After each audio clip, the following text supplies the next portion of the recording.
कबूतर और चिड़िया। एक दफ़ा का ज़िक्र है, चिड़िया और कबूतर सुबह से उड़ रहे थे। उन्हें कुछ भी खाने को नहीं मिल रहा था।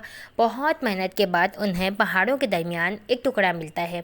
कबूतर कहता है, शुक्र है खाने को कुछ तो मिला, वरना तो आज लग रहा था कि भूखे ही घर जाना पड़ेगा। टूनी चिड़िया कहती है, हाँ सही कह रहे हो कबूतर भैया, अभी वो दोनों दाना खाने ही वाले थे कि वहाँ कौवा आ निकला। वो कौवा बहुत बुरा था। वो हर परिंदे को तंग करता था, हर परिंदे से लड़ता था।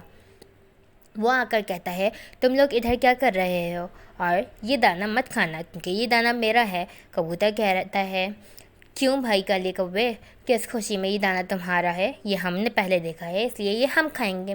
तो कौवा कहता है, मेरे साथ बहस मत करो, मैं ये दाना रखकर पानी पीने गया था कि इसे आकर खाऊंगा और तुम दोनों इधर आ पहुँचे। बस इसी बात पे कौवा उनसे लड़ने लगता है। कौवा उनसे लड़ने के बाद वहाँ से भाग जाता है, लेकिन इस लड़ाई में टूनी चिड़िया का पर ज़ख्मी हो जाता है। टूनी चिड़िया कहती है, कबूतर भैया मेरा पर तो ज़ख्मी हो गया है, इससे तो बेहतर था हम ये दाना कौवे को ही दे देते। कबूतर कहता है, टूनी अगर हम ये दाना कौवे को आराम से दे देते तो ये कौवा हमें रोज़ तंग करने आ जाता, इसको सबक सिखाना भी तो बहुत ज़रूरी था।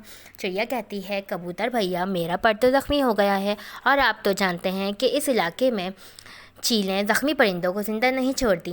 तो कबूतर कहता है, हम ऐसा करते हैं, रात होने का इंतज़ार करते हैं, जैसे ही रात होगी हम अंधेरे में यहाँ से निकल जाएंगे, इस तरह किसी को पता भी नहीं चलेगा। लेकिन चीलों को तो खून की बू बहुत दूर से आ जाती है, ऐसा टूनी कहती है। तो कबूतर कहता है, चिड़िया मैं हूँ ना तुम्हारे साथ, तुम बस रात होने का इंतज़ार करो, रात होते ही हम यहाँ से निकल जाएंगे। अभी कबूतर और टूनी ये बातें कर ही रहे होते हैं कि वहाँ एक चीला निकलती है और वो दूर बैठकर उन्हें घूरने लगती है। चिड़िया बहुत डर जाती है और कबूतर से कहती है, कबूतर भैया वो देखें, वो चील हमें ही देख रही है, जैसे अभी हमला कर देगी। कबूतर कहता है, टूनी तुम अभी मेरी बात गौर से सुना, हम थोड़ा नाटक करना होगा। इतने में वो चील उनके पास आ जाती है। तो कबूतर कहता है, चील बाजी आप बहुत देर से आई हैं, अब तो सिर्फ हड्डियाँ ही बची हैं।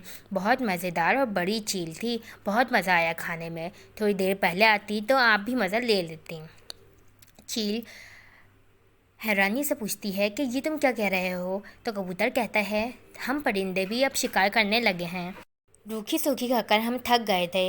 ये सुनकर चील वहाँ से डर के भाग जाती है। तो उनसे लड़ने के बाद कौवा अपने घर जाता है। तो बीवी पूछती है कि क्या हुआ? तो कौवा कहता है, चिड़िया और कबूतर से लड़ाई हो गई थी। तो कौवी कहती है, उनकी इतनी हिम्मत कि मेरे शौहर पर हाथ उठाए, कहाँ है वो? तो कौवा कहता है, वो पहाड़ी के दरमियान में है। कौवी कहती है, मेरी वहाँ एक चील दोस्त है, आओ उसके पास चलें। ये कहकर दोनों चील के पास जाते हैं और उसे लेकर कबूतर और चिड़िया के पास चले जाते हैं। कबूतर चील को देख लेता है कि मुझे तो और भी भूख लग रही है। कबूतर चील को देख के कहता है कि मुझे तो और भी भूख लग रही है, बस कौवा और कौवी उस चील को पागल बनाकर जल्दी ले आएँ ताकि मैं बैठकर सुकून से खा सकूँ। ये सुनकर चील कौवे से कहती है कि तुमने मुझे धोखा दिया है, मैं तुम्हें बाद में पूछूंगी। ये कहकर चील वहाँ से भाग जाती है और कौवा अपनी बीवी को लेकर घर चला जाता है और रात होते ही वो दोनों भी अपने घर चले गए।